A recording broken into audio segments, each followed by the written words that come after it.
Hello, good evening, or good morning, wherever you are in the world. Welcome to Parker's Pitch. If it's your first time joining us today, make sure you hit the subscribe and like button. And let's just get right into it, right? The North London Derby this weekend. Oof.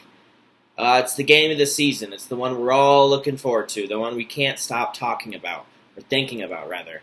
So it's coming up soon. On paper, we're both undefeated. It's a mouth-watering fixture, if you ask me, right? Who's the better man? We don't know yet. So this is going to be the test, really, to see who's going to be the club that's going to be fighting Manchester City, right, for this title. And it's just going to be a really good game. Cannot wait. And to talk about it, I'm bringing back DJ, the Arsenal supporter. You guys have seen him before on previous Parker's pitches, so he'll be coming back to talk about it a little bit. And without further ado, let's get right into it. DJ, welcome back to the pitch. How you doing, man? Parker, it's great to be back. I'm excited to be back on Parker's pitch for the second year in a row, and we got a big game ahead of us this weekend, don't we? Yeah, absolutely. This is the North London Derby, man. This is what everyone's talking about. Everyone's going to be watching it. Now, regardless if you're a fan or not, you're going to be watching. So, what does this game do to our confidence? Whether you win or lose, no matter what, this game has repercussions, right? So I kind of attribute this game to last year, right? I think under Conte, you guys started decently well. We started surprisingly well under Arteta last year. But I think this game has a whole different element, a whole different feel, right? There's no Harry Kane. There's no superstar to rely on. Your team looks better without him. You're not solely relying on anyone, and James Madison's been a revelation. So what I would say, not only is this, we circle this game every year on our calendars, right? But I would also go as far as saying this kind of sets the tone for both of our seasons. Are you guys the real deal? Are we the real deal? Who can actually compete with City this year, right? So I think the expectation from this game is who's the real deal and who's a fraud, right? Exactly. I think both of our schedules so far are pretty easy. We had Manchester United. We both beat Manchester United. But other than that, we haven't really had a huge test, So I agree. I think this one, after this game, then we can really say, okay, I think they're actually going to be competing with Manchester City, right? Oh, yeah. So yeah, I think that's one of my next question. Is this the real test, for us?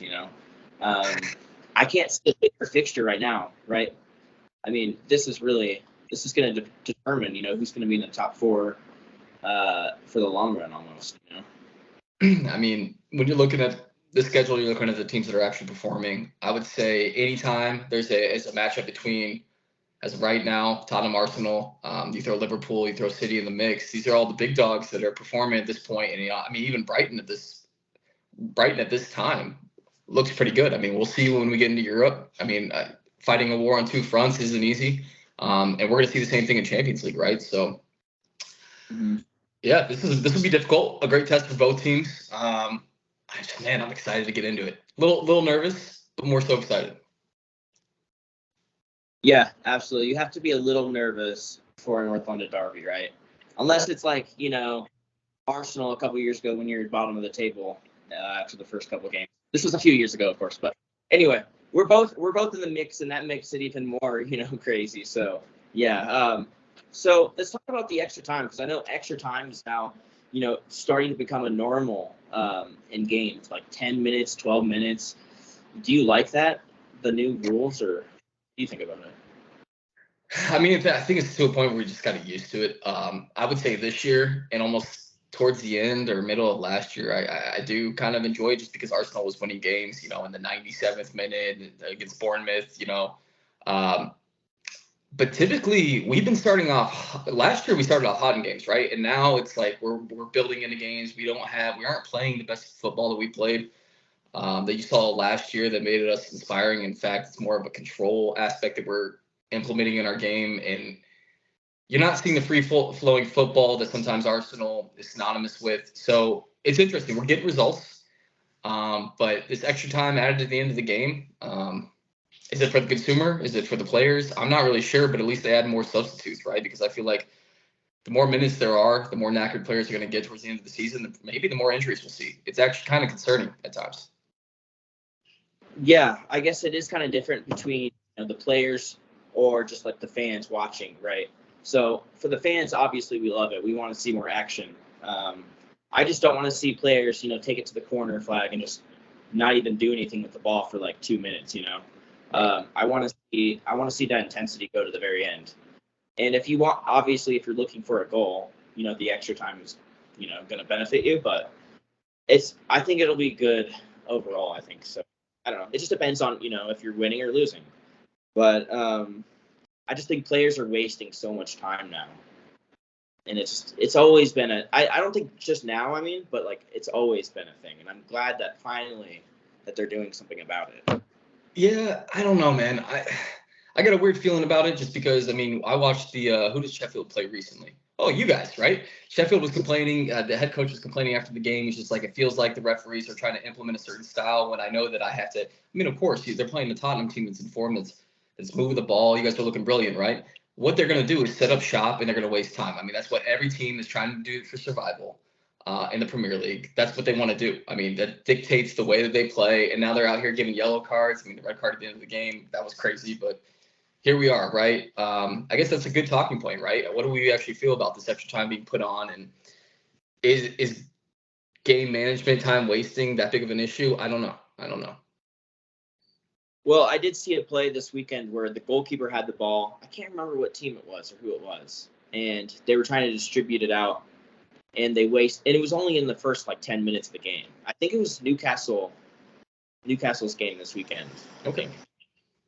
Yeah, and he got a yellow card in the first 10 minutes for time wasting. And it's kind of crazy to think that they're really, buckling down on this time wasting stuff. I guess if they're consistent, I probably wouldn't complain. But you can start nitpicking just different games, whether we support the team or not, right? And it's just like, what are you doing there? You're giving yellow cards in the first 10 minutes. No one's trying to waste time in 10 minutes. You know what I mean? Yeah, he's trying to build his team up. He's trying to find, how to distribute the ball, right? If you're a goalkeeper, sometimes you need some time to look over the whole field. It's not just one pass. You could kick it long, you could kick it short. You kind of have to think about it for a little bit. So the fact that he got a yellow card for that, I was shocked a little bit, So yeah, it's crazy. And you see the refs now, even if it's not a head injury, they're touching their watch. They're like, all right, come on. Get him off the field or let's go, I kind of like it at the same time just because I'm a consumer, Yeah, I get it. Yeah, I like it. So how does this Arsenal squad look compared to last season, the last North London derby? Because I think last time, it wasn't really a competition as much, so how do you guys look now? Yeah, like I mentioned, it seems like we're trying to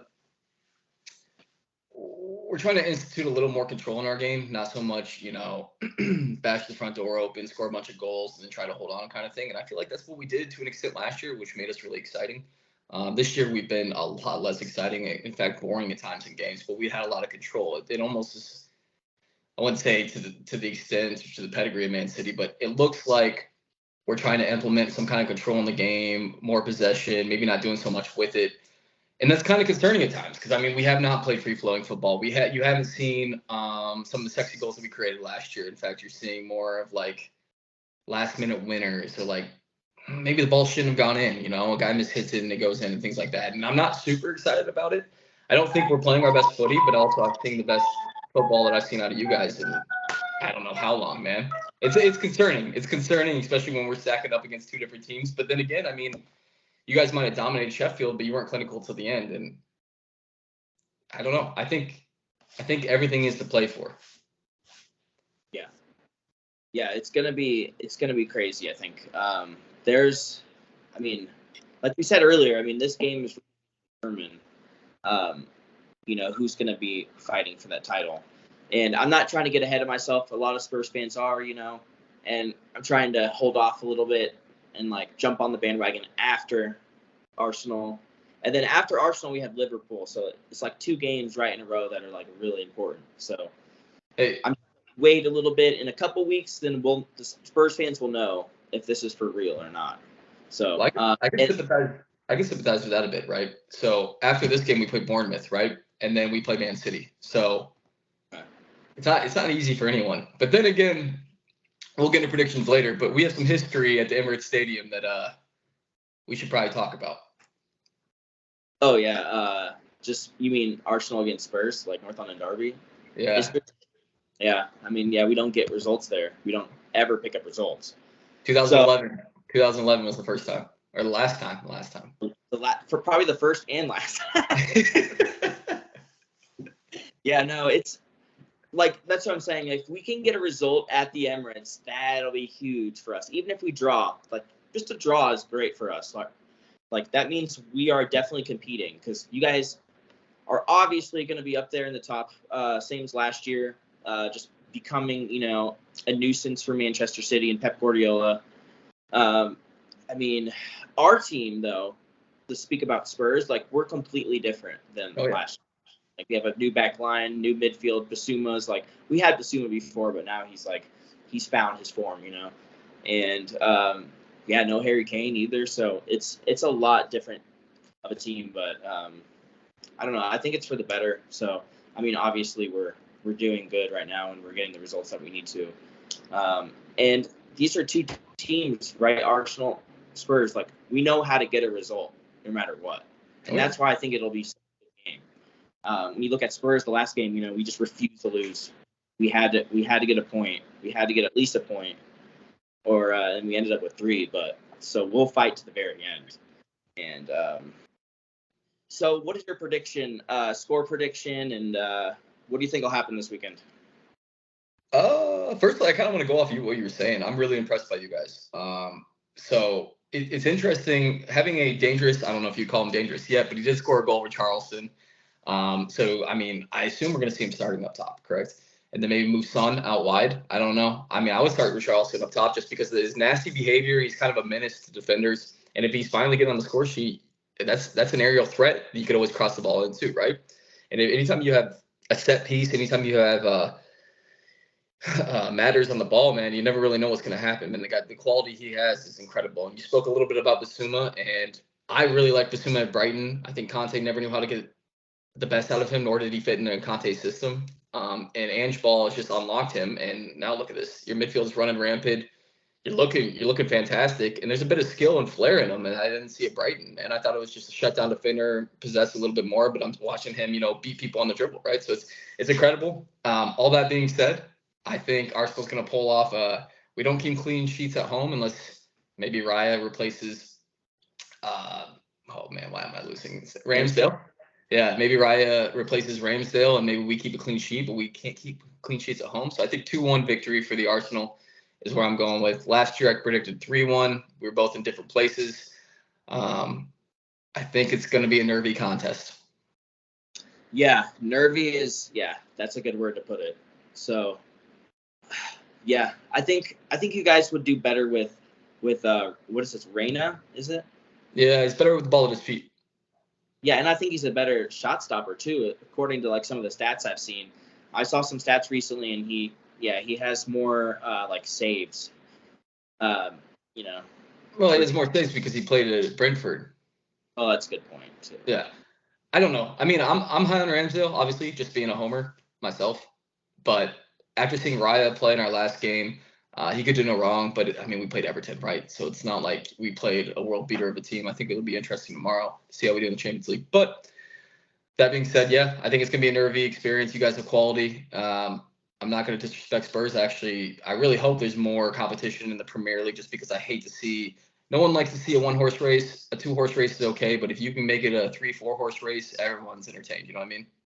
Yep, and that's what makes like the Premier League the best. It's usually at the end it's like a 1-horse race, but there's a lot of people that are giving Manchester City headaches, and that's what we want to do, right? So, but I think it'll be a 2-2 draw.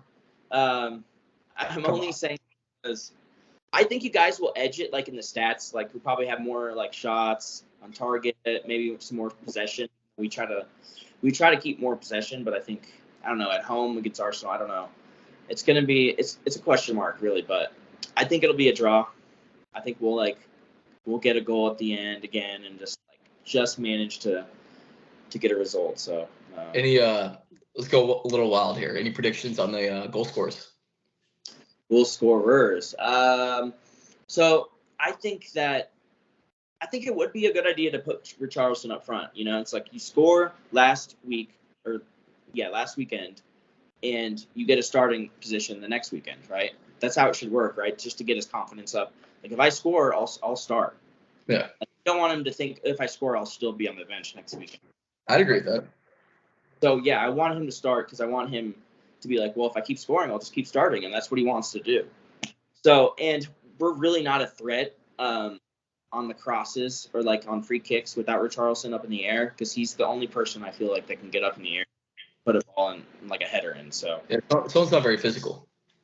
We're not. Yeah, that's one thing that we are missing. So hopefully to see that a little bit from Van de Ven, our new center back, but haven't seen that yet.